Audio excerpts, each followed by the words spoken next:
ఆయన నెలకి ఎంత ఆయన సంపాదించిన కుటుంబం మీద అది సంవత్సరానికి లెక్కేస్తే అది పోతా ఉంది 5-6 లక్షలు.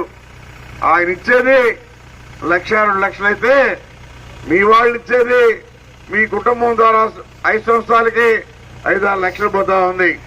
కాబట్టి ఇలాంటి ముఖ్యమంత్రి మనకు అవసరమా అని చెప్పి అడుగుతా ఉన్నా. లిక్కర్ వ్యాపారం చేసే ముఖ్యమంత్రి అవసరమా అని అడుగుతా ఉన్నా. ఒక పక్క లిక్కర్, ఒక పక్క ఇసుక, ఒక పక్క మైనింగ్ లో కూడా మామూలు పోవాలి. ఎవరు వ్యాపారం చేసుకునే వాళ్ళు టన్నుకి 10,000 రూపాయలు ఇవ్వాలంట జగన్మోహన్ రెడ్డికి. ఇది ఎక్కడ ఇన్లా కొత్తగా పెట్టారు ఎంత.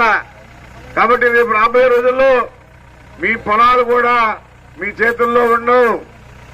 రిజిస్టర్ ఆఫీస్ నుంచి అన్ని డాక్యుమెంట్లు తీసుకొని ఆ డాక్యుమెంట్లు అన్ని తీసుకెళ్లి బ్యాంకులో పెట్టి ఆయన అప్పు తీసుకొని సంక్షేమ పథకాలు ఇస్తాడు. మీరేమైనా లోన్ తీసుకోవాలంటే అప్పుడు ఆడ బాకీ ఉంటుంది, ఆ బాకీ కట్టి తీసుకోవాలా. కాబట్టి